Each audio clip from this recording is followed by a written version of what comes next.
I mean, it's Cooper Rush worth 2.5 points. I would hope Quinn Ewers put up a decent stat line against Arizona State. If he didn't, we have a real problem. You can say the same thing about Creighton. Okay, they had the one good game against Kansas at home.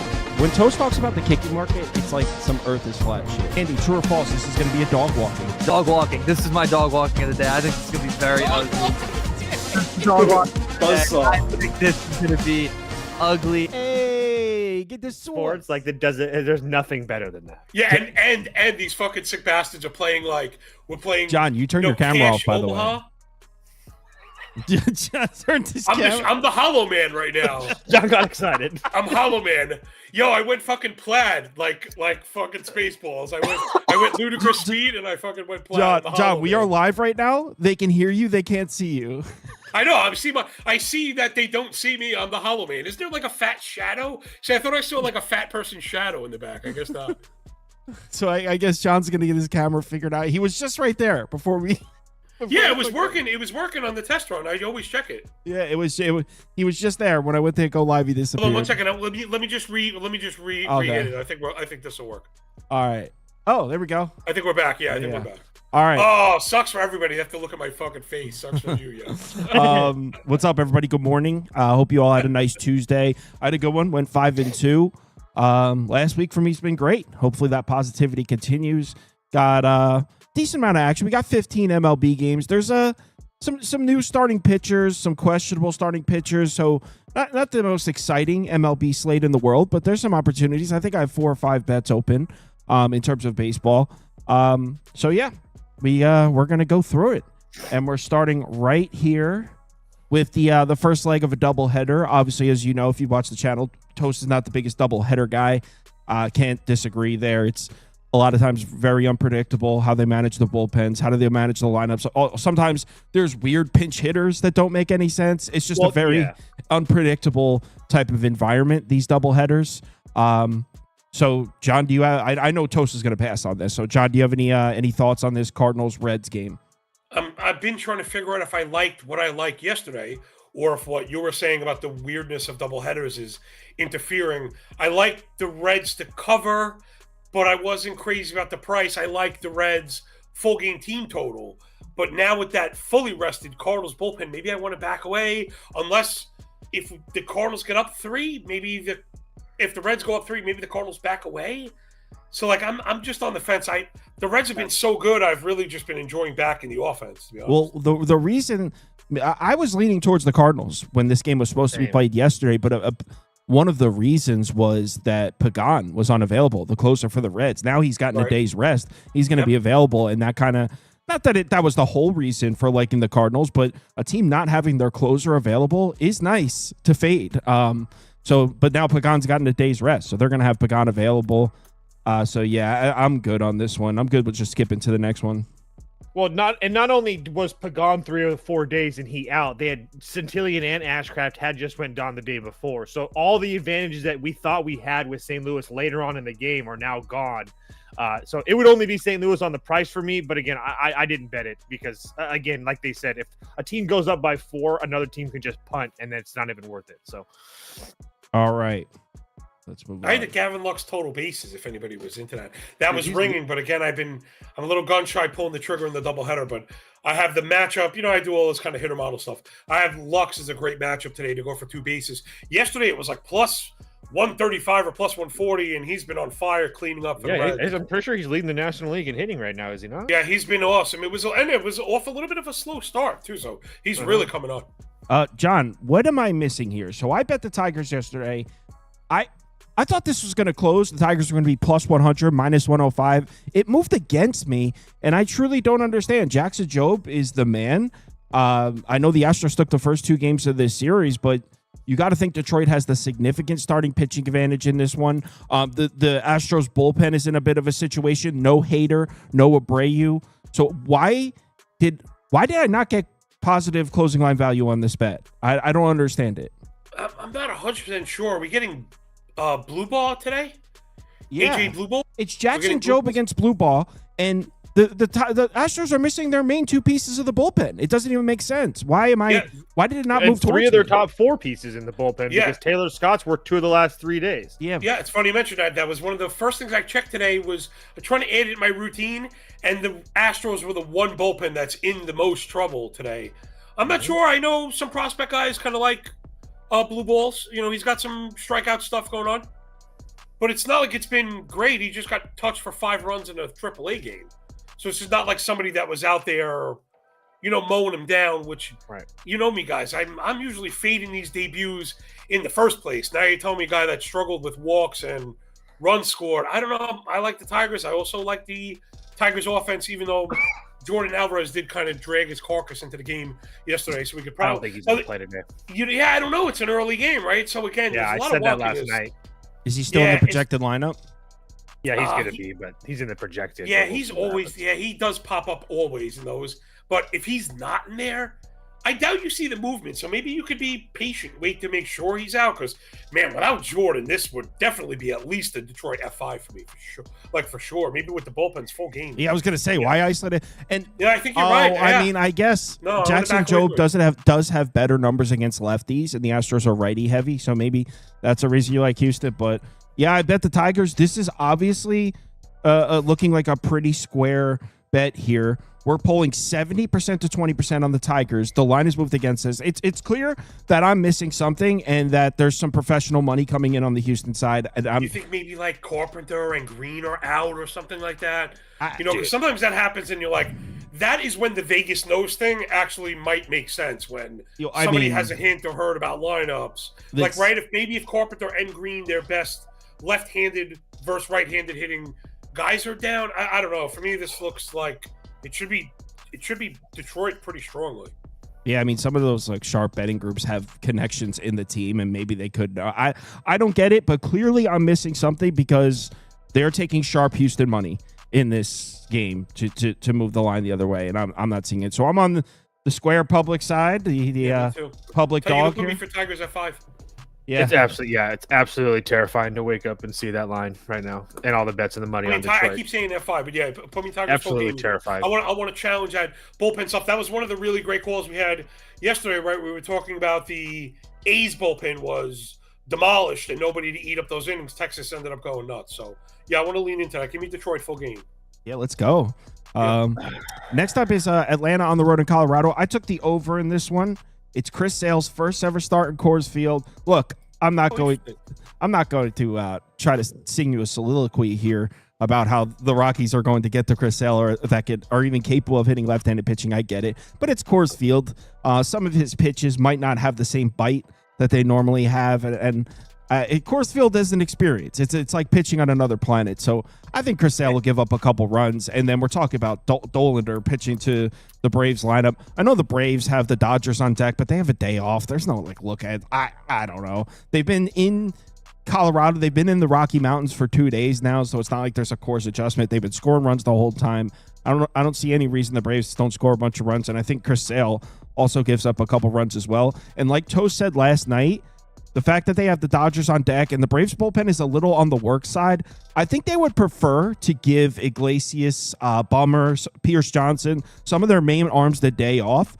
So I wouldn't even be surprised if the Braves are up like let's say 6-2 in this game and they just throw their trash arms out despite only being up 4 runs. They would love to go into that Dodgers series with all their main arms fully rested. So I wouldn't even be surprised to see the Braves play a little loose with their bullpen management in this one. I bet this. It's not one of my biggest bets of the day or anything, but I'm on the over.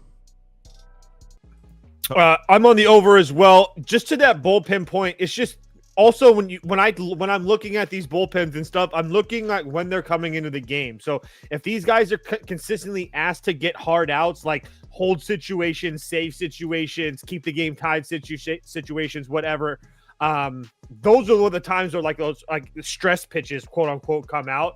And so again, I'm just saying that there's a lot of reasons for Atlanta to want to save their bullpen after working over the last few days. So I just wanted to make that point. I don't want to make it sound like they're not going to use their bullpen or anything like that. It's just something to take into consideration in a spot like today. So I played the over with Sauce as well. You guys know that last night. But yeah, I just wanted to point that out with the bullpens because I know that I get a lot of questions about bullpen stuff. So I want to try to make that as clear as possible. John, what are your thoughts on Chris Sale making his first career start at Coors Field? I actually think Sale is fine, and I think this would be a perfect, forehead smack baseball betting moment where he goes and shoves. We know the Rockies kind of stink, so that's always in the bag. And the underpinning stuff for Sale is actually all checking out. Since I had the extra hour, I didn't do my show, and we had all these weird pitching situations going on. I did a bunch of diagnostic kind of dives, and Sale checked out, whereas Dollander didn't. But the Braves are at 6.5 runs. They're also minus 185 for a run line cover. Like, everything's just so expensive. I couldn't really get to ridiculous. It. I do think the answer's probably over or nothing. Man, I really wished it was 9.5 because then I'd be pretty confident in the 10. I hate needing the 11th run, and I don't know. At 10, I feel like it's maybe playing for a 6-4, 7-3 push. But yeah, I think you're on the target. All right, let's move on to the next one.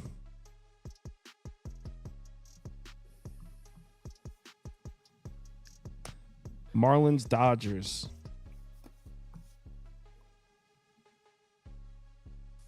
Marlins are plus 250. Dodgers minus 310. Tony Gonsolin. I lost like 30 cents on this. I bet the Marlins last night. You faded Tony Gonsolin? Yeah. Tony Gonsolin. Did he win a Cy Young that year? No. He was the best pitcher in baseball that year. John, we respect Tony the Rent-Payer Gonsolin on this show. I mean, he was literally the best pitcher in baseball. Yeah, he was literally paying my rent for a whole season. Right? Oh, he's extremely good. I don't know if he's good right now, but 2 years ago, he was the best. Yeah, I agree. He was the best starting pitcher about in right baseball. now, but there was a time. Unless I'm missing something, John, do you agree? He had a rehab start. Do you agree that he was the best pitcher in baseball 2 years ago? Oh man, I don't know if he's the best pitcher in baseball, but he's damn. 16-1 with a barely 2 ERA. Come on, John. I don't want to besmirch. I don't want to besmirch Gonzo. He was excellent. Anybody that was betting baseball in 2023 is like, oh no, dude, I don't know if I can fade this guy. He was like automatic. We haven't seen anything from him. Is the last time we saw him the game that he was basically injured? He gave up 10 earned through 3 1/3, but it was August of 2023. He hasn't even thrown in the minors yet. No, he did. He's been thrown in the minors the last couple weeks. Hold on. Let me double check. Hold on.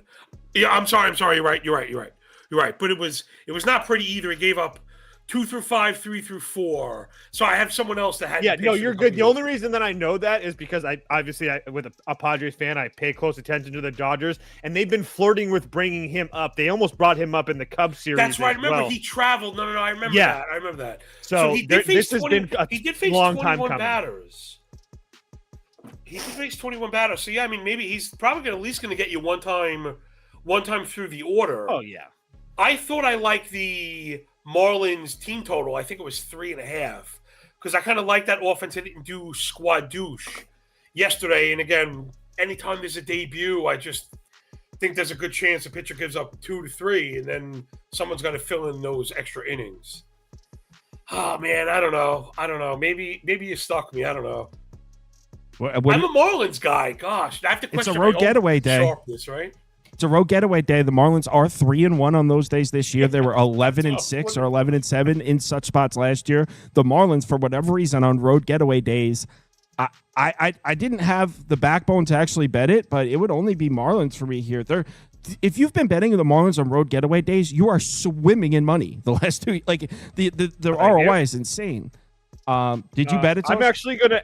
I've already bet it for a half a unit. I'm gonna add another 0.25 at plus 170. So I'm just 7.75 into it total. But yeah, again, guys, this isn't me. This is the spot that we've been playing for a while now. I just happen to be the one that jumped in this year and continue to do it. So, yeah, I'm going to continue to play this spot until it gives me a reason not to. So I'd have to lose probably 2 or 3 in a row before I stop. So, Marlins on the money line. Bad. His earned run line is set at 3.5 even money. That's pretty bad. So I know Cal Quantrill is concerning, but I'm pretty sure he pitched in one of these. Was it the Philadelphia one? No, never mind. But yeah, it doesn't. They've won these road getaway days with some awful pitching. What do you think, John? Any opinion, or we skipping? Yeah, to me, it's actually probably over or nothing, because I feel like if you think the Marlins can win, they're going to have to get on the board, and I feel like there should be an assumption Quantrill's going to cough something up, because we mentioned the Dodgers kind of getting up off the mat. They've been getting really good, and it's all the best players are all doing all the things right now. So yeah, for me, it'd be over or nothing. I was trying to find the F5. I think the entire planet is taking the over. Every single comment right here is on the over. People were commenting last night the over. We're polling at 22% over. So yeah, I think maybe it's it's yeah. Maybe give me the 9.5. There you go. All right, let's go to the next one. Angels. I almost said Seahawks. Angels, Mariners. I had said last night that I would consider Angels here. And I mean, like, I guess you could say I'm still considering it, but I don't think it's based on any sort of data that really should factor into modeling or handicapping these games right now. The Mariners, I don't know if you're into this type of shit, John. So the Mariners day-night splits were terrible the last 2 years. It's like we used to call them the vampires because they can't hit in the sunlight. I don't know. I don't split. It's so true, though. It's so true. It's true. But yeah, but I don't know if that's the type of thing that carries over year to year. But anybody that's been watching this channel for more since last season, like, fade the vampires during the day, and it was working. They just don't hit during the day. Now, this year's Mariners team is a little different. They might be the hottest offense in baseball right now. So I'm sure maybe the sunlight doesn't scare this team. But yeah, it's the vampires during the day. And by the way, Munoz, Spear, Snyder all went 2 of the last 3 days. So the Mariners bullpen is not in the best shape here. I don't think it's crazy to consider the Angels here, despite how bad they've been. But this is another one where I didn't have the backbone to pull the trigger on it. So I'll put Angels up. This is not one of the bets I have open. What do you think, John? I think Hancock is actually pretty good, right? He came out and a lot of people liked him coming in. This is where some of the fantasy stuff helps. You're getting a good, solid idea. If people like him as a good pitcher, Seattle's good at developing these guys. He started out rough. He settled down. The thing I'm normally looking at when Seattle's facing the lefty is, despite them being good, they strike out a ton. They strike out a ton versus lefties. Man, a few sharp people I know posted that Tyler Anderson over strikeouts today. Yeah, I'm looking. The Mariners have a 28% strikeout rate, man, last 2 weeks, and I think it might be even worse on the season. But I know a few sharp people posted that, and now I think the line's hammered. Yeah, Mariners, one of the worst as far as disciplinary goes. Because, listen, if you're going to do the sellout thing like they've done, and when you make contact, it's in the air, you pull it and hit it hard, right? Because that's been the thing. The Mariners, literally, team of extremes versus lefties this year. 29% K, 15 swing and strike, 76 zone contact. Those are each bottom 3. But they're also at 15% barrel, 407 expected WOBA to contact. Those are both top 3. So it's like, it's really all or nothing. And I guess it makes sense when you think about the bats that they have, right? When it's like Raleigh and a Rosarena, right? I guess that's them to a T. Man, I don't know. I like that strikeout prop, even though Anderson's not a big K guy. It just juiced to the balls right now. So maybe I'm just feeding this one, man. I don't know. It's a little too pricey. It was near even money, I think, before. Maybe even moved the full strikeout. What do you think, Toast? Angels money line plus 130. Just waiting on to bet it right now. Couple things. I trust Tyler Anderson. I also kind of want to call BS on the Mariners bats at home. On the road, again, I will stress this, on the road, absolutely a play on. Not 100% positive if I trust their home numbers still. I know that they look really, really good because they put up 20 runs versus Miami in a few days, but they've also been priced in like the high 200s the last few days as well, and now they're down to whatever it is now in the 140s, 150s range. As Kyle mentioned, that was the big selling point for me is that I have, well, the bullpens, but really quickly before we get there, I have Tyler Anderson, who, if there's one thing that he struggles with is lefties. I think somebody touched on that earlier. There is some switch hitters, but really only J.P. Crawford, the true lefty in that lineup. So I do think that Tyler Anderson should have success. And then we flip it over to the bullpen situation. And like Saw said, I have the Angels bullpen that's rested and ready to go. Nobody pitched yesterday. And I have a Seattle bullpen that's not going to have their closer, that's not going to have Gabe Spear, who's been really, really good for them. Colin Schneider's 2 of the last 3 days as well. Vargas went yesterday. Again, I love Emerson Hancock as well. I've been kind of off his train a little bit, but I've always said that I think part of it is that part of him not being consistent and that he's always kind of like up and down between AAA and the major league. And if he was on any other team, he would be like a number 4 starter on every day, no question. Yep. And I fully believe that. But regardless, I will be betting the Angels here today for a small little half unit play. They're going to have to score. They're going to have to get at least one. They can score in Hancock. Hancock sucks. Yeah, he's been good lately. I mean, I guess you're right, though. That might be what Toast is talking about. Toast tried to tell me this dude was going to be good a couple years ago. He sucks. Yeah, but I mean, sure. I was so high on him, dude. The season stuff, that blow up versus Detroit just is going to wreck everything. You know, he went 2/3, gave up 6 earned. After that, when 5 gave up 2 in Cincinnati, not an easy start. When 6 gave up 2, struck out 7 in Fenway, not an easy start, right? Those are difficult starts, and he came out standing pretty tall. You know, I wouldn't say he shoved them around, but he came out standing pretty tall. The Angels are a far cry from both the Reds in Cincinnati and the Red Sox. So I wouldn't be surprised if he looks good.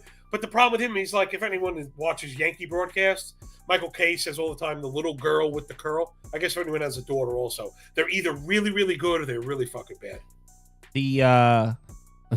Whenever I think of the Yankees broadcast, I think of the Volpe commentary. My uncles always talk about it. So they love Volpe, the Yankees broadcast. They will never say a negative thing about, and he'll be like 1 of 28 with 19 strikeouts, and they'll be like, he's done a really good job mastering the strike zone. They just refuse to say anything. He hits the ball really hard, just really unlucky. Just like mastering the strike zone. And it'll be like a random ground ball. Volpe to first. He got him. Yeah, I think that's dude. I hope he got him.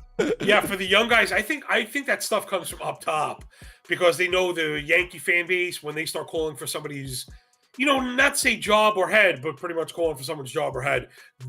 It's hard to tone down. So I think they try and nip that in the bud with the broadcast. Well, I think the local broadcasters, they know their audience, and they know Yankees fans are big on Volpe. I'm sure it happens. Like for players that are like fan favorites, I'm sure the broadcasters know like Yankee fans like Volpe. So saying something like a routine ground ball to Volpe, he got him. Yeah. When it's like a chicken cutlet thing into the ground with him, right? Remember he broke a slump. He said he went home for like mom's chicken cutlet parm or some shit. We had to hear about that for months. That's one thing. And not to get too sidetracked, but that's one thing I noticed. So John, we obviously live in New York is our local Yankees and Mets. We don't realize because New York's media is pretty national. Like everyone listens to the New York radio stations across the country. Then you get the NBA League Pass, and I put on like a Hornets game and listen to their local broadcasts. It's so like the Hornets announcers are literally cheering for the Hornets. Yes. And it's like they would never. It's just we don't notice it because the New York broadcasts are very national, so they're 100%. Done. Yeah, like Keith Hernandez obviously is rooting for the Mets, but it's not. I love Keith. He's an acquired taste. All right, Giants on the road in San Diego. The San Diegans were out yesterday, as Toes said, and this was my top bet. Padres money line at +110 was my top bet. I gotta say, another case of I feel like the markets are being extremely volatile this year. All of a sudden, we got the Pirates at -150 last night. The Pirates are at +1. I mean, the Padres were at +110. And I was like, guys, this is a little bit of an overreaction here. And now they've taken it way too far the other way. All of a sudden, we're at -150 with the Padres bats. Like the last week and a half didn't happen. It seems like the markets are just a lot more volatile this year than they have been in years past. When a team could not hit for a month, then put up 8 runs, and the next day they're priced with a 5.5 team total. It's like I'm on the Giants in this one. It moved against me. I kind of don't care. I don't understand how all of a sudden the Padres are minus 150. Yesterday, I took them at plus 110. But minus 150? Guys, Toast was saying it. They've hit 3 runs or more like 3 times in their last 11 games. So, yeah, okay, they scored some runs last night. Awesome. I was on them. You can't lay minus 150 with the Padres the way they're hitting right now. Yes, Toast is about to tell you that Landon Rupp is not good. He's about to say that. I don't think he's on the Padres or anything, but he's about to criticize Landon Rupp because I know him. And I don't think it's crazy that Landon Rupp pitches like 5 2/3 of 1 run. I don't think it's crazy that Landon Rupp pitches a good game. Post. Yeah, you know me too well. I've been sitting on my soapbox for a couple weeks now. I don't think that Landon Rupp's really good. I agree with everything Kyle said as far as the price and the situation for the Giants. 100%. I will not argue with any of that at all. I did play Padres in the first 5 on the run line just so I could isolate King versus Rupp, but I will get to later on in the game in a second. But as far as Michael King goes, I don't think you guys need me to tell you how good he has been at home or on the road. It should be a no-go or easy money there. But as far as him pitching well, excuse me. But as far as Landon Rupp goes, I'm just really not impressed with what I've seen from him. I think he's had 1 really solid start at home against Cincinnati. The road starts have been suspect at best. And then, getting blown up by Milwaukee, I don't really discredit him too much because Milwaukee is really good versus right-handed pitching. But I've been saying it since the Philadelphia start. I truly believe that he's going to lose his spot in the rotation soon, and Tatum Birdsong is going to take that. But the end of the game is where we have the issues. So the one thing that I always preach on with the Padres is that they have the best bullpen in baseball, yada, yada, yada, but you got to have them when you bet them. And this is a situation where they don't have these guys. Suarez is 2 of the last 3. Jason Adam, 3 of the last 4. Jeremiah Estrada, 2 of the last 3. Adrian Morejon, 2 of the last 3 as well. So you will be getting the B squad, as I like to call them, from the Padres bullpen. So Jacob, Peralta, Matsui, those are the guys that are coming in after Michael King. So to say that the Giants have a pretty significant advantage late in this game is an understatement, to say the least. So I agree with everything that Kyle said, though, as far as the Padres being minus 150 and stuff. That's crazy. They should be minus 140 would be pushing it at best. But anyway. Real quick, I want to address a comment. Since I was watching Guy Boston Sports a few days ago and he shouted out your show. Ev hasn't been back because he's like me, dude. He's a worker. He's always busy, but Ev's a great guy. Talk to him every 3 or 4 days. But the reason he hasn't been on is because he's like me. He literally always doing something, but he's always support Ev, and I appreciate him shouting us out. All right, John, what are your thoughts on what I said about the market overreacting here with this minus 150? I think that's for sure, because that was my very first thought when I was looking at all the model scores and stuff today was, all right, I've got this one, I've got San Diego ahead, but I probably have it closer than some people think. And I thought the pricing was going to be close like it was yesterday. Maybe not as close, but I didn't expect to see a minus 155 on the board. I was really surprised everyone swung towards the Padres so hard. One game. Yeah, I'm not buying the offense. I hit on that nice K prop yesterday. That was plus money. I'm going back to the well. If Roop has anything going for him, it's it is the K stuff. That curveball is pretty filthy. He also has a 38% whiff on the changeup. So he's got 2 secondaries that get him. This iteration of the Padres offense is, they strike out. The back end of the offense strikes out as well. That's exactly what Webb did yesterday. And it was the guys I called out. You didn't need to strike out Arias because we know Tatis has some swing and miss in his game. And then I think everybody down the line chipped in. I think Iglesias struck out once. I think Wade struck out twice. I think Hayward struck out once. Diaz or Maldonado, those guys can both be K'd by Rupp, who I was glad Toast didn't totally bury him after the Milwaukee start. I think, one, he's absolutely correct. Milwaukee does hit righties. But also you got to afford these guys some slip-ups. And it wasn't, disastrous. He went 3 2/3. It was pretty disastrous. Yeah, 3 2/3, 6 hits, 3 walks. He only struck out 2. Let's not give him too much credit. There was an error that led to earned runs. That fucks up everything for me. for me, that almost, I don't want to say makes the game a throwaway game, and I sound like an Go apologist. ahead. He still gave up 3 though. So Yeah, I agree. But that's not like, oh my gosh, one of these 8 or 11 run outings like Easton. Yeah, I get Lucas, it. right? The Easton kid on Lucas, Toronto, yeah. whatever, who got hammered. So I think Fair. Rupp and the strikeouts are there. You What's get the another number? What's the number on plus that? money price. It's 5 strikeouts. 5+. Yeah, I think it's 5. Okay, I got it. 5 strikeouts, even money. So Minus 110 or love that. plus 100. Yeah, exactly. Wait. Beautiful, nice, like kind of a low bar. Also, I think he can get the 5 Ks in an outing where he's not too impressive. All right, so Rupp 5+ Ks plus 100. plus 100. I wouldn't be surprised if he pitches well, man. Yeah, I like him. I'm surprised. Usually, Toast and I are aligned on the pitching guys. At least, and I like. He's a I'm Padres being- fan. Keep in mind. Well- is that what it is? Okay, yeah. I No, forgot. it's not. It has everything to do with that he stole Hayden Birdsong's spot in the rotation. Dude, and I they will both not- should be starters. No, Like, I'm not I think fighting one. Birdsong. I He's think the man. Birdsong should be the starter, and Rupp Yeah, should be he's in the the starter. bullpen or riding the bus in AAA next game. Hold on, I think I'd probably put Hicks in the long roll. I'd rather have Rupp starting for me than Hicks. I think. I agree. But Next up, Mr. Pablo Lopez is making a road start against a bunch of lefties. Run for the hills. No, seriously though, Pablo Lopez has some really questionable numbers against lefty bats, and this Cleveland lineup, granted, it hasn't been all that great. One thing you have to give Cleveland is they are loaded with lefty bats. So I don't understand how you could lay. John, what do you think of Pablo Lopez against a bunch of lefties? It scares me because I generally like Lopez. I'm generally a pitching file, so he's got the goods. Lopez has the goods. And he's been great this year. And man, you think he felt all right? Did they let him go 107 pitches in his return start? It was crazy. I can't believe they let him do that. So you figure he's healthy. Man, the command has been there. The control has been there. The swings and miss may be a little bit low, but he's been doing his thing. You're getting all the weak contact and ground balls you could stomach. But like you said, lefties batting. look at the teams that he's faced, though, John, and tell me that impresses you. Which one of those teams that when you look at the teams that Pablo Lopez has faced this year, and you look and you go, damn, you know what? Yeah, they might get to me today. Go ahead. That's the thing. Maybe he's more of a matchup kind of player, right? I mean, it's the who's who of fucking nobody. I know. It's at St. Louis, at the White Sox, at the Royals, home for the Angels. I mean, shit, if you didn't shove those guys around, there'd be something wrong. It'd be time to pull the plug, maybe. So, yeah, I don't think I go after him because we also missed, it's not just Cleveland lefties.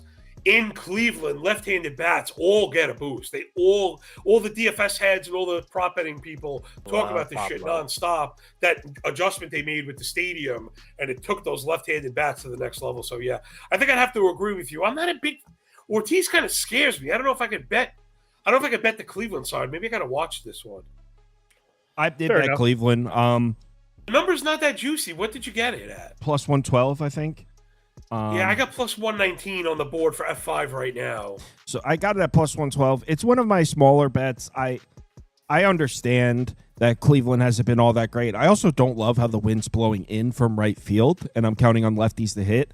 It's not. I don't think it's heavy wind or anything. It's not, but it's not what you like to see if you're counting on lefties to get some hits. But it is Pablo Lopez making a road start against a bunch of left-handed bats, and if you are a righty-lefty splits guy, that should concern you. In fact, I will pull them up on the screen.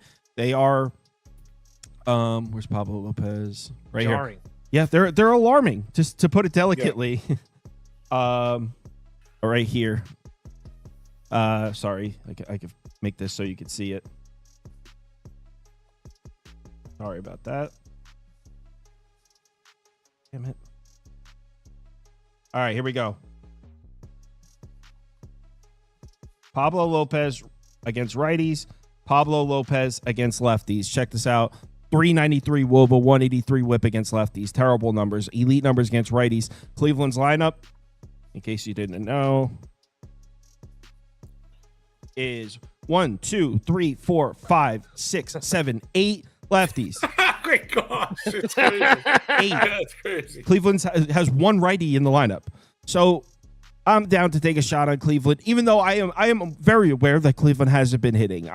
Also, The Twins' main bullpen arms will be available, but Duran pitched yesterday, Jax pitched yesterday, Varland pitched yesterday, only 3 pitches. So they did just see him. Yeah, I'm on Cleveland plus 112. I got it.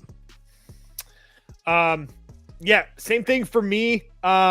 Cleveland's gonna have. I mean, both these bullpens are gonna have everybody good to go. But like Sauce said, but Louis Varland did give it up yesterday, so there's that part of it, and that was like, I mean, it's just a terrible, terrible pitch. I don't know how you do that. But the only thing that I will add is that I do think that the only reason that I trust Ortiz a little bit, obviously the control issues there, there's no question about that.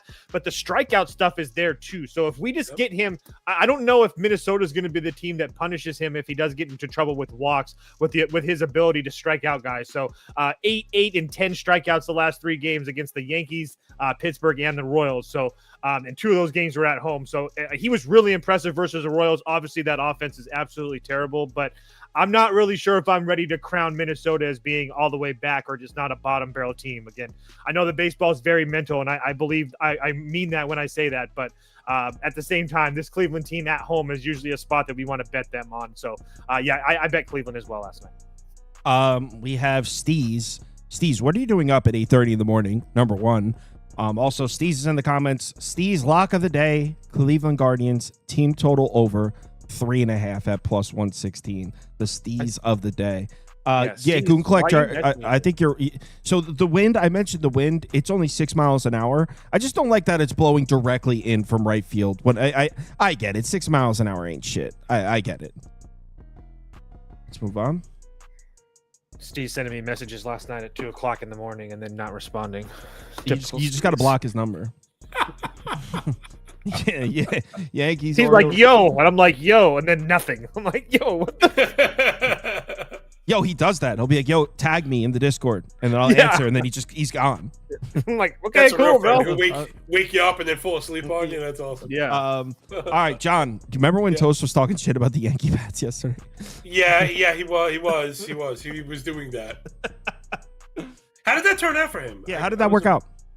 Good. I didn't lose $1 because I didn't bet it, but I'm glad that everybody in the world got their Yankees money line bets. But right, that was another perfect example of a guy that just coming back, and you kind of feast on him. That was just the, perfect example of it. Gibson may even end up being serviceable at one point, but that stunk yesterday. You knew he was going. Carrasco's going to get sparked here, right, John? Yeah, that's where I'm at. Also, I should have jumped on the over. I was being such a fucking pussy this morning. Did it go to 10 yet? It was 9.5. If there's a 9.5, well, I'm actually seeing 9.5 minus 105. I think that's the bet that I like because the Yankees are probably going to be good, especially against a shaky lefty like Maury Povich going. And I think Carrasco is, up shit's creek without a paddle. He's been really bad. Baltimore offense. It's funny. They're one of these teams. You really got to be careful with them on the spreadsheet because when they face lefties, it drags down the entire operation. And it not to be like, because I know you guys were talking about them waiting for some positive regression against lefties, which I absolutely think is coming. If you were betting that like it's due bet, you're getting killed right now. So I would wait for that, but I still think they're going to hit righties. And Carrasco is a pretty bad one at that. So, yeah, give me scoring in this one. I don't trust either one of these guys to get the outs that they need. Yankees offense, listen, man, when they're good, they're really, really good. So, as much as I hate them, I'm going to back them today for scoring at least. I would go 9.5. I feel more comfortable. I think I passed on this game last night. I don't have a bet on it, but I feel like getting the Orioles at a pick 'em here is kind of a steal. Carrasco making a road start. We've criticized the Baltimore lineup heavily against left-handed pitching, but they really haven't been all that bad against right-handed pitching. In fact, there's been times where they look pretty good against right-handed pitching. This is not just a right-handed starter. This is Cookie Carrasco making a road start in a pitcher's park. This is like pouring gasoline onto the fire here. I think there's a strong possibility that Carrasco gets absolutely rocked in this one. Do I trust Kate Povich to pitch to the Yankees? I don't really know. But I get why you would gravitate towards the over. I just think that maybe there's more value on Baltimore at this price. The bullpen's entirely rested. The world's on the Yankees. Yankees bullpen is rested as well. No, yeah. Wait, I got a good one for you on the Baltimore splits that we were talking about. So this really is pronounced and probably should drive the point home. So Orioles last 2 weeks are dead last in plate appearances. Now, most of that is not in your control, right? It's kind of who you face. Now, if you were a little bit better, maybe you face more, but that's besides the point. Despite being dead last in plate appearances, they're third in home runs, and then if you were just talking like entire basket, they're near the top of the board. You know, they actually have the number 1 OPS, they have the number 2 ISO, right? They're not chasing it all, and we're talking all the good stuff that you hope for. 51 hard hit, 15 barrel, 375 xWOBA. A 375 xWOBA for you non-fucking spreadsheet geeks like me. That implies, that's a 5.5, 6 run implication getting a 375 xWOBA. So there truly is a tremendous, tremendous difference. Again, dead last plate appearances near the top of the board in home runs. The Orioles hit righties. They hit righties. They hit them hard, and Carrasco sucks. So yes, look at the Orioles bats in the last 30 days. They're 25th at WRC plus 28th in OPS. But look, if you just take out the lefties, they're so bad against lefties that they're just look at just against righties. Killing it all year long, too. Yeah. Killing it. On the season, they're 5th in Major League Baseball in WRC plus against righties. They're fine against right-handed pitching. It's just they're so bad against lefties that it's making the entire lineup look bad. So this is Cookie Carrasco. I think that the Orioles can hit him up. So Baltimore or an over.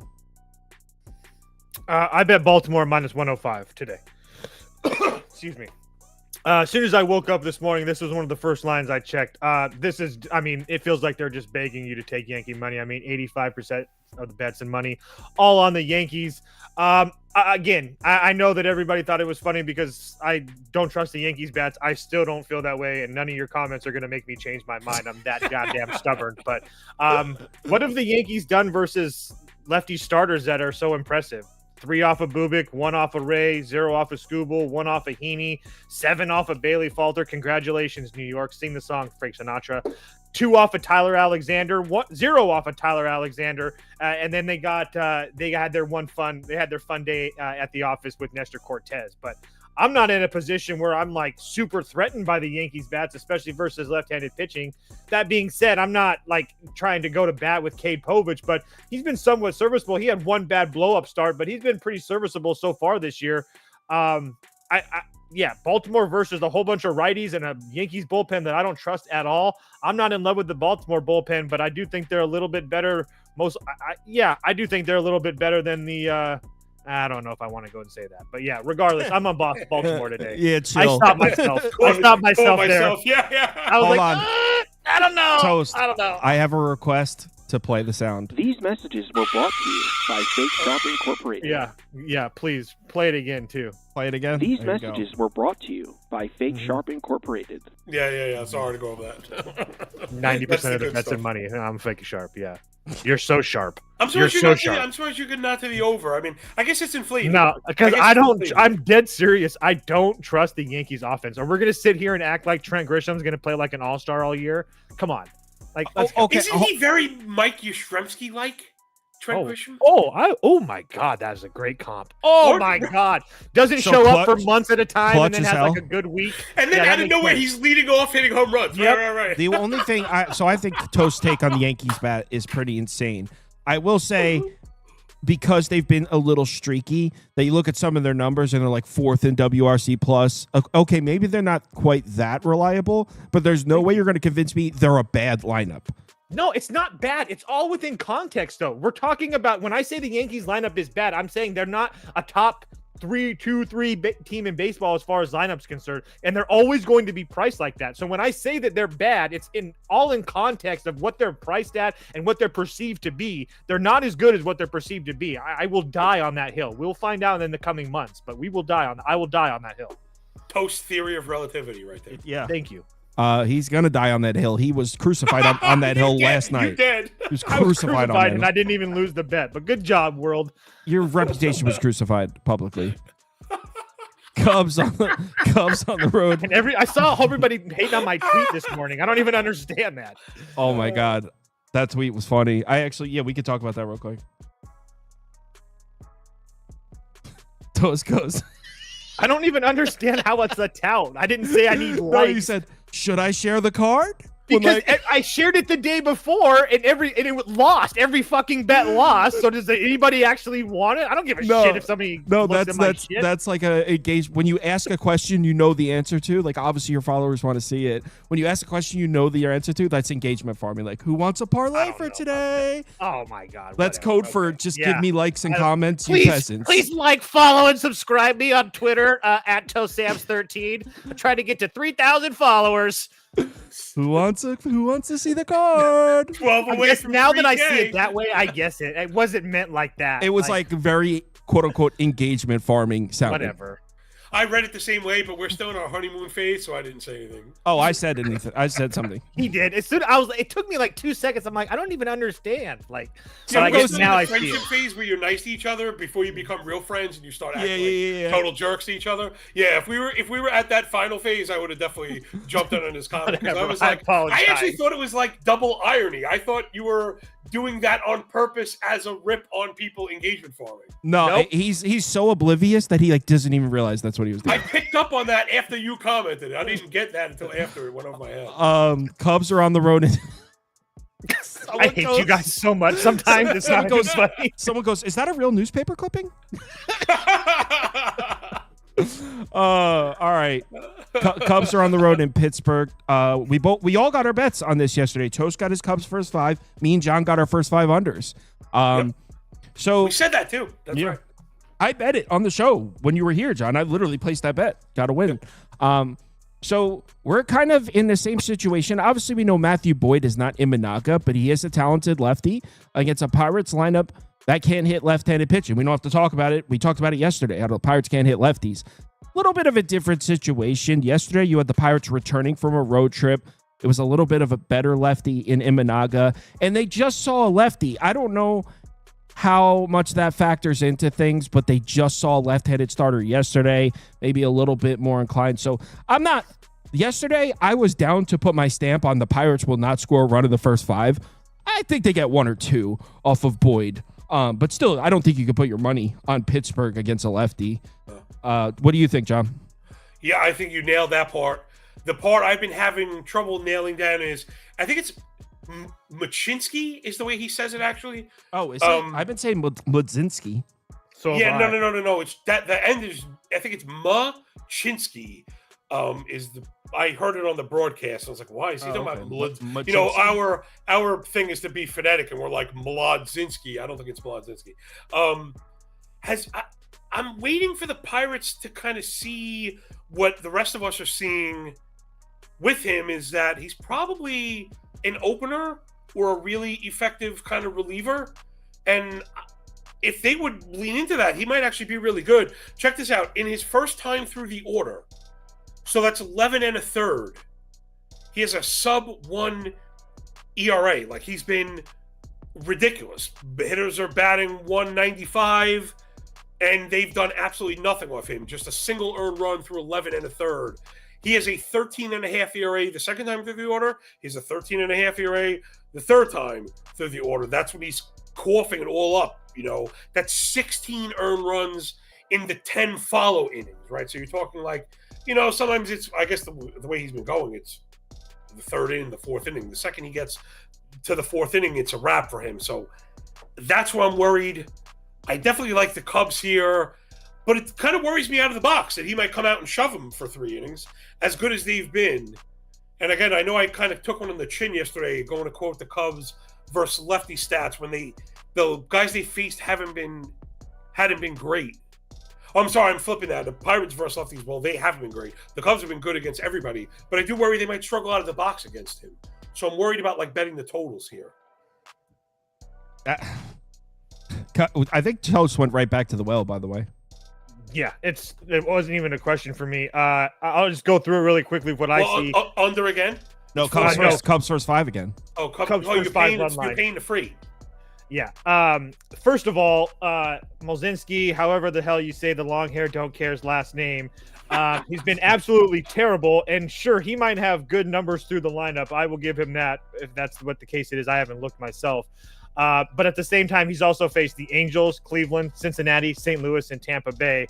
None of those teams hold a candle to what this Cubs offense is, especially on the road right now. On top of the fact that, let's just say that he does start to pitch well, or you think that he's going to pitch well because maybe like the Cubs haven't seen any decent righty starters. I don't know. Aaron Nola, Taijuan Walker, Dustin May, Merrill Kelly, Zach Gallen, Corbin Burns, Pavetta, Randy Vasquez, Tyler Glasnow, Dylan Cease. So just a couple decent arms, nothing big and crazy. Wow.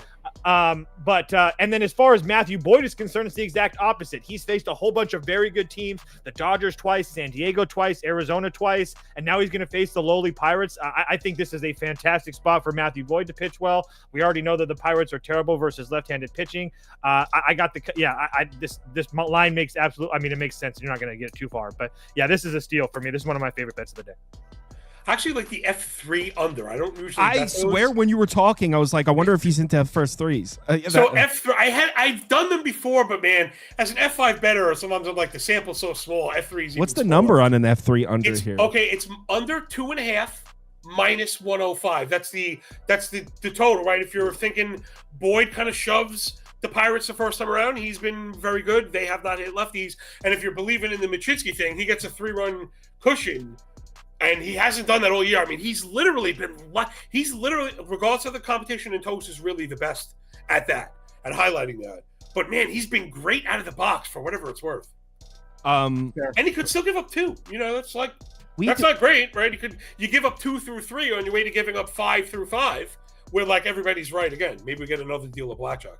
The first 3 under is available on a lot of sports books. We took some last year. It's a great way to isolate, like John talked about. Some starting pitchers are just really good the first, second time through the order and get lit up through the third, which is exactly what he's talking about. We had Kamish on a bunch last year. He was into a lot of first 3 stuff. So yeah, the first 3 under 2.5. I may post that. That may be my first F3 of the year. Right there. Couple comments. Someone asked if I'm Puerto. I like this shirt at a flea market. I'm not Puerto Rican. I'm Italian. I was at a flea market and I like the shirt. So I'm not Puerto Rican. I just like the shirt. Some Chad Pickard asked, what do we have to do to possibly receive a gift membership? I just send. It does it randomly. I don't pick who gets them. I just send out 50. Memberships and it picks them at random, so I don't choose. Yeah, for me it's just DM nudes, basically. Yeah, that's how you get a memberships to John. You go to his OnlyFans. That's the easiest way. Yeah. Dick pics to the front of the line. You know what I'm saying?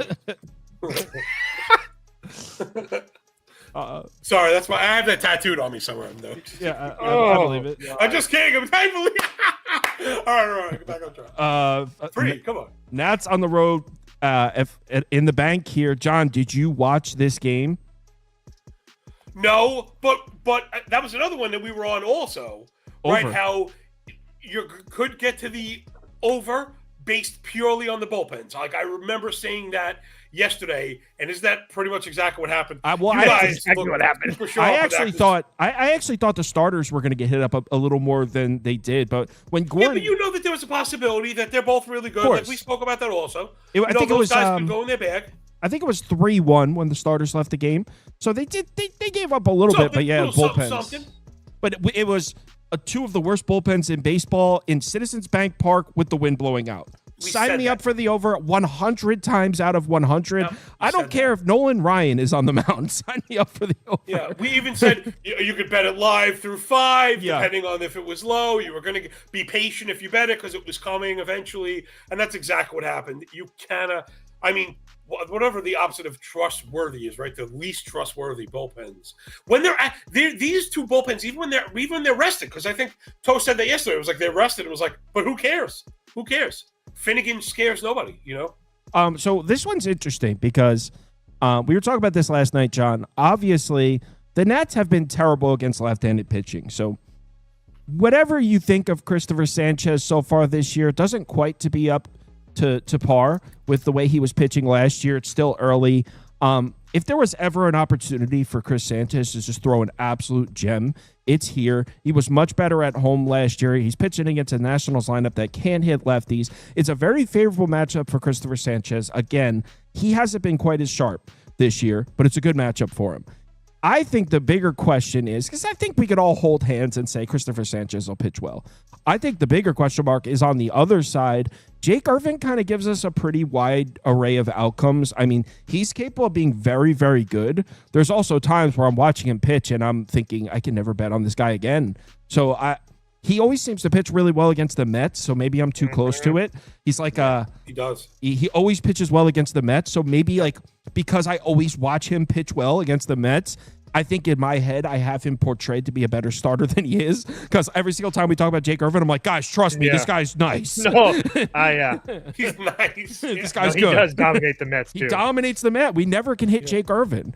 So what do you think? You think Jake Irvin can pitch well here, John? No, I don't think Irvin is.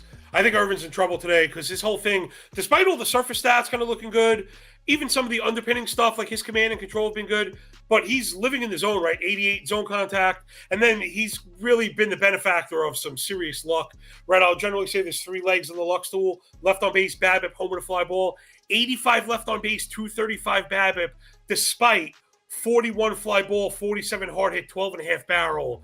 The Phillies, the one thing they've done is kind of made zone contact. So I think he's in trouble. Man, if you promised me a full load from Sanchez, I would think he shoves. Like, I absolutely think he's very good on a per inning basis.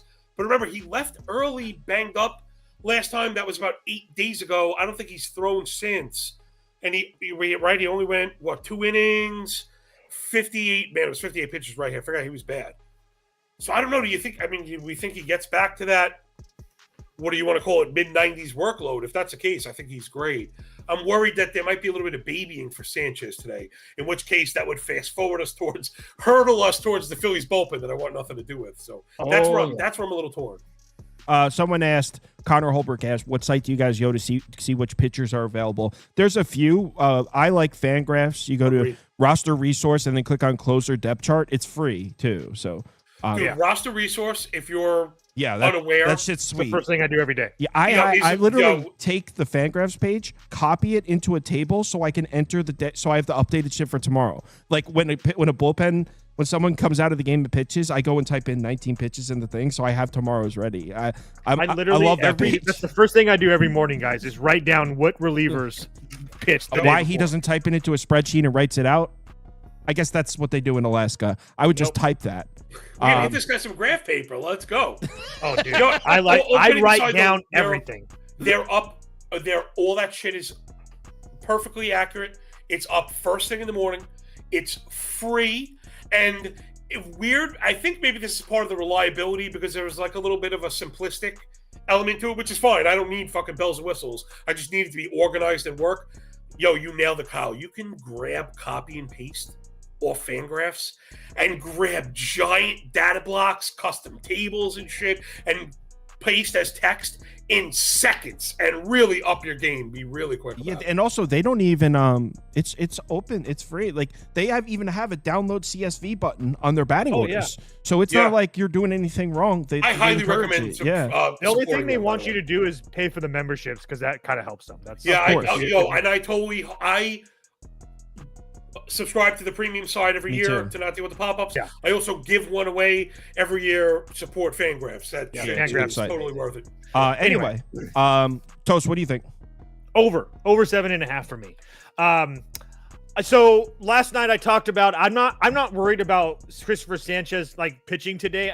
Meaning like I don't think that he's going to go out there and get hurt. But I agree with John that well, 2 things. I agree that you have to worry about him coming off a 58 pitch inning and coming off the injury. I also feel like the Phillies are in a position where I don't think they'd be sending him out there if he was worried. But there is definitely possibility that he comes out of this game early. And if that's the case, well, if you flip it over to the Phillies bullpen, you're not going to have Alvarado.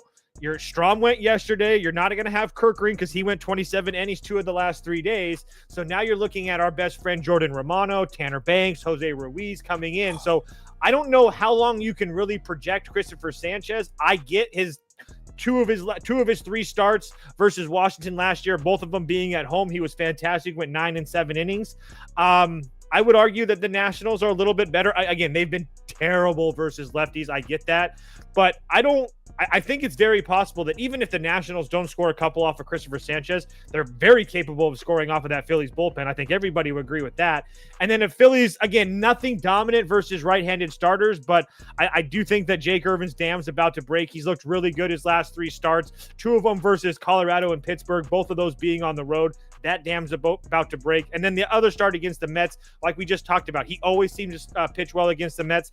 And it's not like the Mets offense is anything special right now. It's the pitching staff that's winning them games.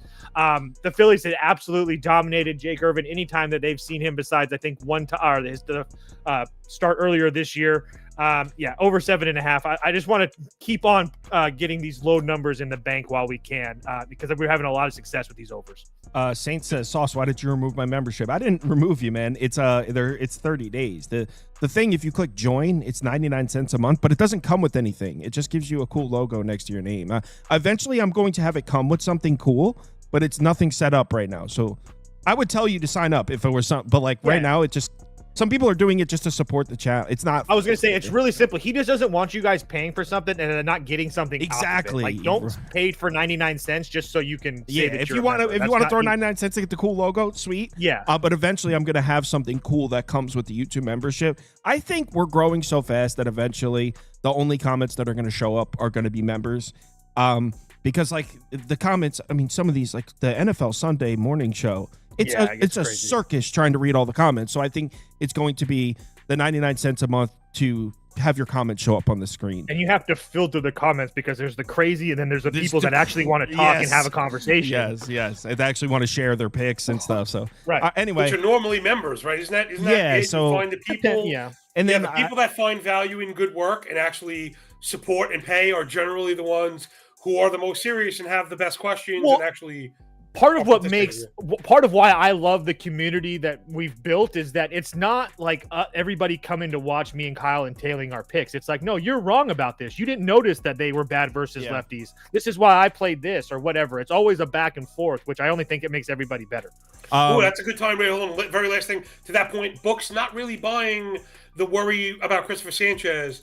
His out prop, right? Again, something that I always recommend when we have these questions to go check. 17.5 outs. Minus 155. So Vegas expecting him to get through 6. Yeah, I'm going to put over up as well. We got the over last night.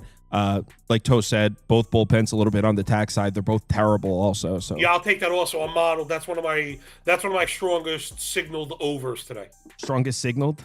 One of the strongest signals, that I have to an over today, yeah. All right, let's move on to the next one. Royals are in Tampa. Toast. Put up a Rays minus 1.5 on the midnight show.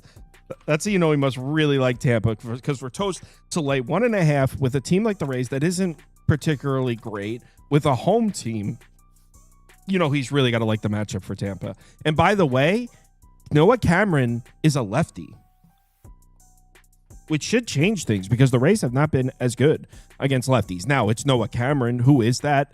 Is that someone we could trust even if he throws? The Rays haven't been good against lefties. If Noah Cameron is trash, it's not going to matter. So, Toast, you're still Rays minus 1.5 for pass? Yeah, I didn't. This is one of the games I didn't bet, but it would only be Rays minus 1.5 for me. So, that Noah Cameron kid pitched in AA last year. He had a 1.3 whip. He pitched in AAA last year. He had like a 1.1 whip or something like that. So, anything crazy. Again, I had Kansas City on yesterday. I didn't bet it, obviously, but I really wanted to. I fucked up and took the Jays instead, along with that over. But it's more of we're getting Rasmussen at home versus a lineup that I think that he should dominate with the Rays bullpen behind him. I just don't understand. I don't have a reason to try to get to Kansas City yesterday. I liked Kansas City yesterday because I hated the spot for Tampa Bay after going to the West Coast. Well, not only playing the Yankees at home, then traveling to the West Coast and playing Arizona and San Diego. So essentially you're playing three first-place teams. Well, not Arizona, but three very, very good teams. They win all those games, or pretty much. They only lost a couple of those games, and then they had to travel home and face the lowly Royals. The spot screamed Royals yesterday. I think the spot screams Rays today with Rasmussen on the mound. What do you think about that, John? This might be another deal of blackjack. Maybe you get this one because I do think the Rays are the better team here. I didn't bet it. Also like Noah Cameron, right? So I actually think he's not bad. Now I have two major red flags working against me, which is why I didn't post this one yet. But I'm getting pretty freaking close.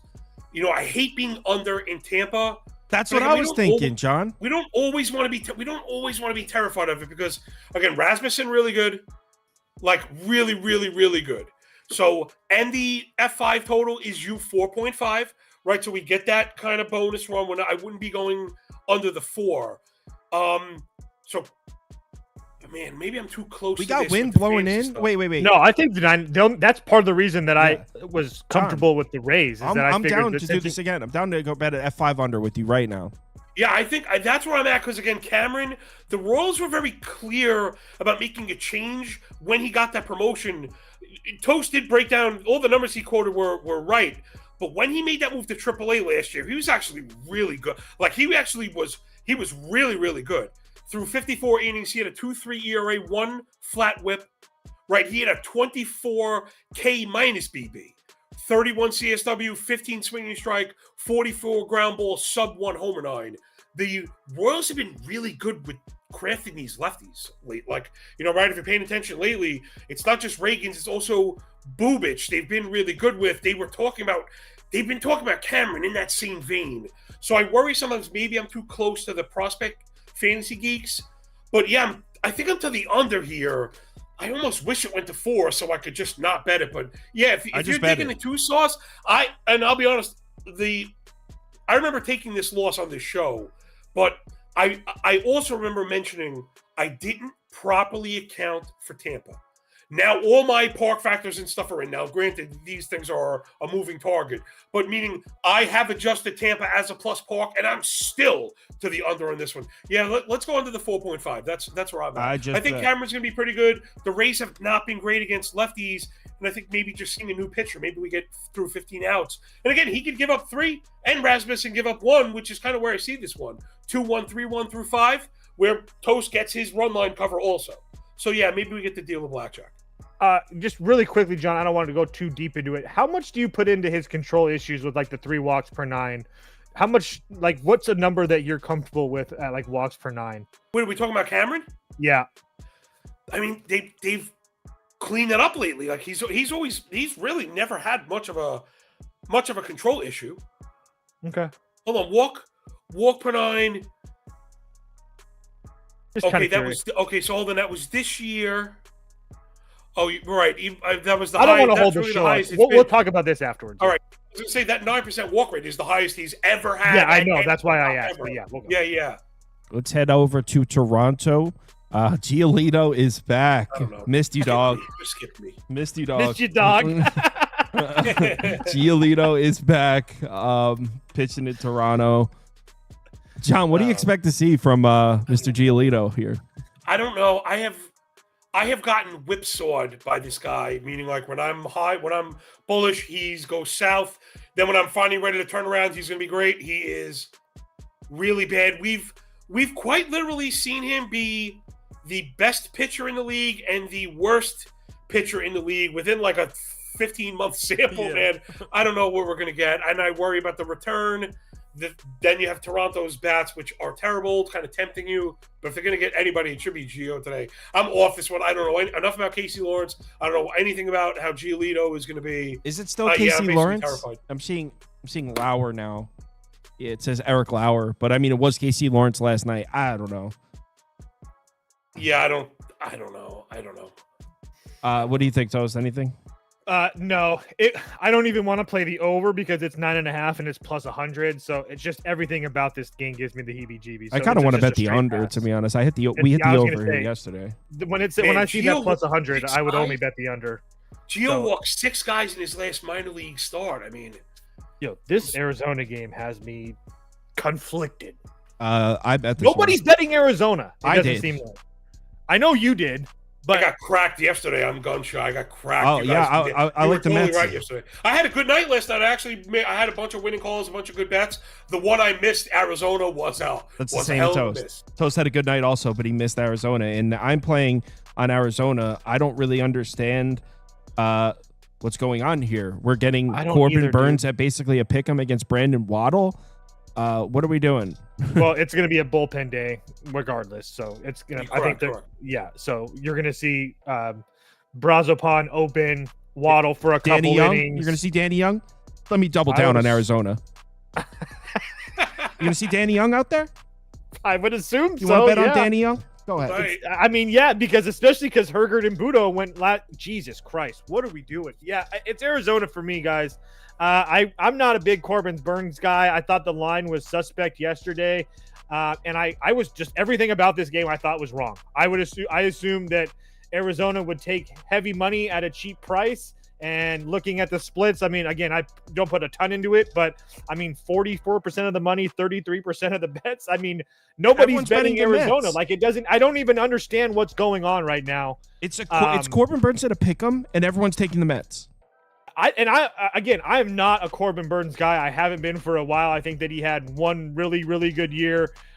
I'm just but this, I don't understand this. I guess maybe people are seeing that he doesn't have a good history against the Mets, but Jesus Christ, I mean, this Waddle makes doesn't no have history in the league, bro. You want to talk about history? Let's talk Danny Young ball. I'm just trying to figure out, understand what everybody's at. That's all. It just If doesn't you're make betting any the Nets sense in to this me. one, Mets in this one, if you're watching the game, if you see Danny Young trotting in, just know you've taken a wrong turn somewhere. What do you think, John? I feel, I don't know, I'm torn also. I want to go back to the well, but I'm gun shy after yesterday. But I've got model strength to Arizona F5. I have it as a, perceived value. But I feel like that meme of the Japanese guy fighting World War II like 25 years later. I was still on the Burns train. A lot of the underpinning stuff was still kind of hanging on by a thread. And this year, a lot of that stuff has disappeared. I mean, the strikeouts have now completely disappeared. Right, single-digit swinging. He has a higher walk rate than swinging strike rate. 93 zone contact, 52 hard hit, 11 barrel. Like he's like a sinker guy. I mean, he was always a sinker pitcher, but it was a good sinker. It was like a power sinker that used to do some whiffs and with weak contact. Now he's like a middle sinker guy. And now I'm worried. I feel like I'm about to get whipsawed again because I was on Arizona yesterday. They got eviscerated, and meanwhile, I'm getting Wait, are we talking about Corbin Burns here? Yeah, dude. Let's he's talk about. not Hold good. on. This year he's pitched against Tampa Bay, top 5, top 10 lineup against righties. Cubs, top 5, top 10 lineup against righties. Brewers, top 5, top 10 lineup against righties. What Nats? Okay, not a great lineup, but they were hot at this point. Bunch of lefties in there, and then Yankees in Yankee Stadium. I know, but the part of it is that if you're getting Corbin Burns, you're thinking that he's going to pitch well, strike. When he's pitching well, he's striking guys out. Yep. He's not walking guys, and that's not what he's doing this year. And he's surviving by threads is what he's doing because he's walking guys. He's walking guys. He's not striking out guys. People are getting on base. He's living by a thread right now. I kind of want to. You can still get Arizona first 5 money line at -115. I might throw a few more dollars. I down agree on this. with everything as far as this game. I got is concerned. -114 on my bookie right now, and it's calling me. I may have to go back to I'm post gonna throw again. down The another offense few is dollars. good. It's a good offense, and sometimes you like to buy low off of kind of a weak performance. But Peterson's a tough customer. And again, you're kind of getting this mishmashed bullpen with. I don't even know who do we think. Like this guy said, who is going to get innings 4, 5, and 6. I'm not even sure. But Well, even I think 3, 4, and 5. it's gonna depend on how well what's his face Waddle pitches because everybody's good to go in that bullpen. So they're gonna use Brazopan and then go from there with him. But I mean, I don't think if they throw Budo's 2 of the last 3. That Hergert kid that they brought up from AAA went 42 yesterday. So I would doubt that he's available. So after Brazopan, like Kyle said, it's Danny Young or Max Kranick. So I just put another half unit all on right, Arizona Kyle, first I'm in 5. with you. I'm gonna come in along with you. All right, let's move on. God damn it. Just believe. I'm on a heater. Brewers on the road in Chicago. John, did you happen to take a look? So we plugged this one into my model. Came back, Tobias Myers is projected to pitch -3 outs. And I was like, okay, obviously there's something wrong. So I'm going through the formulas, trying to figure out why it's projecting -3 outs for Tobias Myers. And then I found it. And you want to know what the cause was? What was it? Tobias Myers' expected xFIP against left-handed bats is 35. It's 35. And the model literally isn't even built to handle that. It's 35 because he's faced 7 lefties this year and only made 1 out. Yeah, it was really messy his last time out. That was not a good showing. I don't think he's terrible, but he might not be right. Toast likes him. I mean, again, if you're going big sample, right? If you're making the case that was the one kind of rehab start shakeup, and we're going to get the original Tobias Myers, then that's probably the rational counter for this one. Someone on Twitter just commented, "Sugar Shane Smith."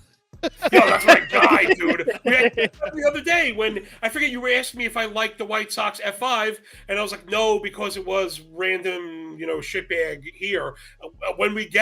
When Shane Smith's on the bump, he's my guy. He's almost my auto F5 pick. John has a bet here. I forgot. He sent me this one. Yeah. Oh, definitely. I got plus 130 this morning. White Sox F5.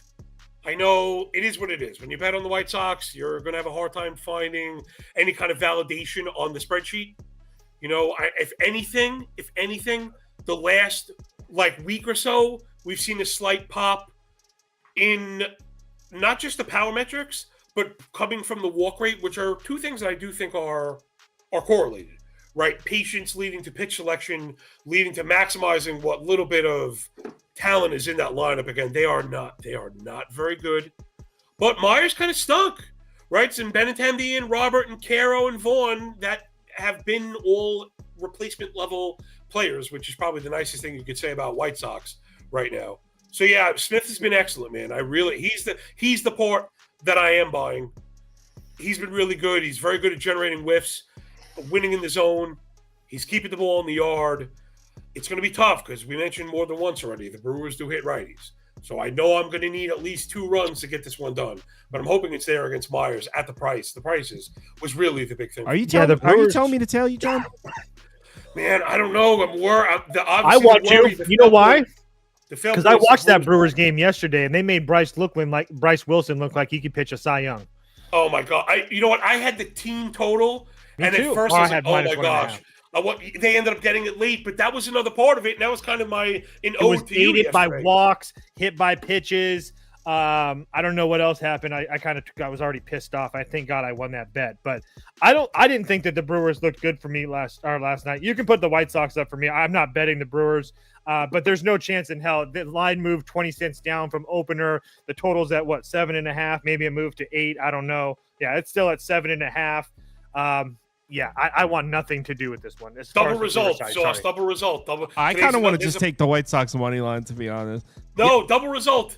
Okay, we want to talk about. We're worried about the White Sox bullpen. Dude, the Brewers bullpen sucks. Yeah, but the White Sox bullpen got worked yesterday. They had 5 different guys throw 20 pitches yesterday.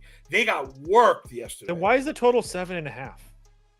Because their offense is very hard to model up above. I'll tell you right now, I have probably very little, and I do have the White Sox technically winning, though it's by the thinnest of pubic hairs. I want to do this I want to bet the White Sox.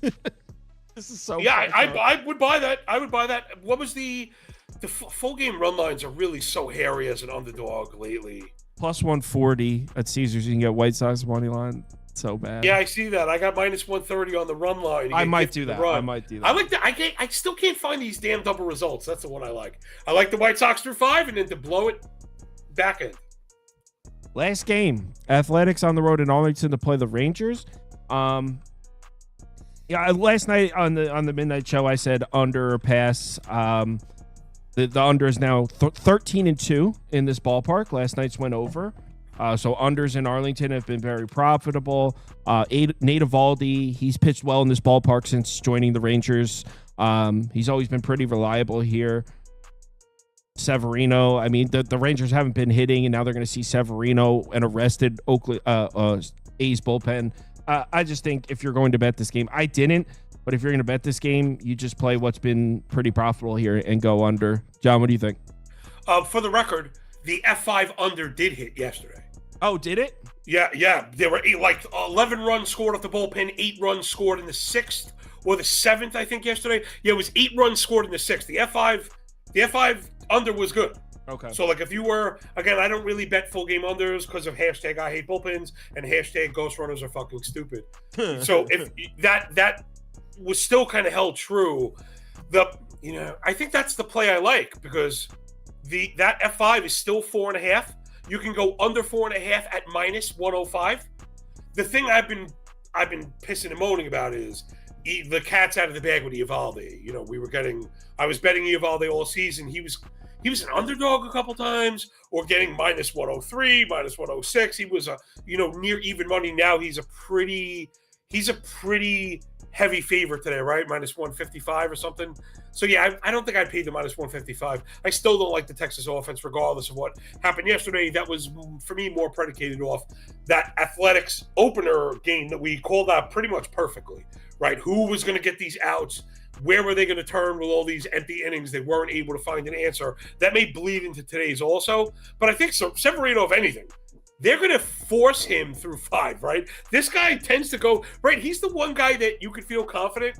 He's going through 6, even if he gives up 5 or 6 runs. So you could probably put me down for the F5 under at -105, under 4.5. I like the 4.5, and I like the price. Toast, you were considering A's money line last night. Oh, I bet it last night. A's money line for me. I first of all, with Eovaldi, I'm a huge Nathan Eovaldi guy, but I also think that he's had 2 really good starts and 3 average starts. Something like that. The 2 really good starts were fantastic. Obviously, on the road in Cincinnati, a 9-inning shutout, and then on the road in San Francisco, a 6 innings no run. So his home starts have been kind of lackluster, albeit the Dodgers and Boston. I mean, again, it's not anything terrible. But I wanted to point out that Severino not only, I think, has been pitching a lot better than people want to give him credit for, but his 2 road starts on the road have been really, really good. 14 total innings between Seattle and Milwaukee. I don't really believe in the Seattle offense, but if you're looking at the numbers, both of those offenses have pretty damn good numbers, especially versus right-handed pitching. And like I said, he went 14 innings, only gave up 1 run there. He pitched really well against the Mets. I mean, really, the Padres and the Cubs really blew him up in that AAA stadium that he pitches in, as far as in Sacramento. But besides that, he's been pretty damn good. And my point to the Padres and the Cubs is that this Rangers offense isn't anything compared to those 2 offenses. I know that the Padres offense isn't anything right now, but this was a month back or so when they had everybody in that lineup. So I have no problem thinking that Severino should pitch well here today, on top of the fact that we know that A's bullpen is pretty damn good, especially with Mason Miller there. He's going to be available today. Everybody was rested and available today. And as far as the Rangers bullpen is concerned, they're rested and available as well. I don't really put too much stock. If you look at Luke Jackson, you'll see 2 L's there. One of them was not his fault, but my point is that I don't really trust this Texas bullpen in general. I know that Chris Martin and Garcia have pitched well for them, but just not a situation that I trust. So I do think I have a lineup advantage. Call the starting pitching a wash. If you want to give the lean to Eovaldi, sure, whatever. But I have the bullpen and bats in my advantage at +130. I'll take my shot. All right, that's the last. He glazed past the start against the Dodgers. That Eovaldi, I thought he was brilliant that start. He went 6, gave up 2, walked none, struck out 7. You know, even if the Dodgers were in a little, that was probably the beginning of their partial nosedive. I think I don't know. I think we could get the deal of blackjack where A's get this one because the bullpen strength is there. Rangers offense not good, but we still kind of clear the under pretty easily. I could see both. It's not, and for me, it's not like I'm trying to go out and out trying to fade Eovaldi. I just think the price is ridiculous. Yeah, I think you make the best point that's getting glossed over with these fucking minor league parks. You know, asking the same of Severino in Sacramento opposed to on the road. We should be. You know what? I don't usually. I get there's something to home and away. I don't totally lean on it and split it like that. But in these situations, the Tampa and Sacramento stuff, I think is very important too. John, where can they find your stuff? Follow me on Twitter at John Legeza, and that'll streamline it everything. You know, I column at The Athletic, and I write Matthew Berry's betting newsletter. I've got the Substack going, and Yeah, we got to do some NFL stuff. Set it up for the fall. Oh, I can't wait. Oh, wait. Oh, man, I got to share with you the NFL sheets. I got really cool advanced NFL data that has all my kind of OCD touchings on it. We'll do a Zoom call because my NFL sheets they're pretty. Oh, mine are fucking awesome. And then when we get in season, I've got route charts and all types of heat maps. And I got all types of really What great about sheets. how in-depth is your coverage stuff? Because I'm trying to ramp mine up. It's really good. I got whatever if you want it and I can do it, we'll build. What I'm looking to add for college football in NFL this year to my sheets is coverages by game logs, because I have the coverages where cover 2 percentages is this. I mean, this team runs a lot of cover 2, but they don't run the same amount of cover 2 every game. Yeah, no, I got that. Yeah. By game, you have it. Yeah, 100%. Yeah. I can get down to the snap if you. Yeah. Hell yeah. Okay, so that's what I'm trying to add to my sheets this year. Last year we killed. Again, this is something a lot of people hear about, but you have to know how to apply it. That's why I think the second and third order, like we knew all this preventative shell stuff was going on in the NFL. All the 2-eye stuff, dude. I was killing on reception ladders underneath. So you're looking for. Guys that play cover 2, maybe have a weak nickel back, and then racking up these slot reception ladders from fucking tight ends, running backs, and third and fourth wide receivers, the guys nobody wants, hitting. Dude, it was crazy. Every week plus 1,500, because all you need is fucking 6 catches. You know what I mean? Some fucking dirtbag slot receiver gets up to 6 or 7 grabs. Yeah, I can't wait for football, man. I love NFL. I'm gonna have NFL underdog best ball stuff rankings coming out soon that you could just stick. You could just stick into the fucking machine in 2 seconds, and all the rankings are done. I don't know if you guys play fantasy football also, but I don't play fantasy, but I do. I can tell you, John, I'm one of the best in the world at kicking props. No, you're so not. if you need any help, you're not. With the world of kicking in the NFL, no one gives a shit. Dude, that's fucking awesome. No one gives a shit about your kicking props, bro. No one cares. Kicking oh, dude, props. I kill it. I like reception ladders, and also I found them very good because I model. Listen, modeling NFL games is very difficult.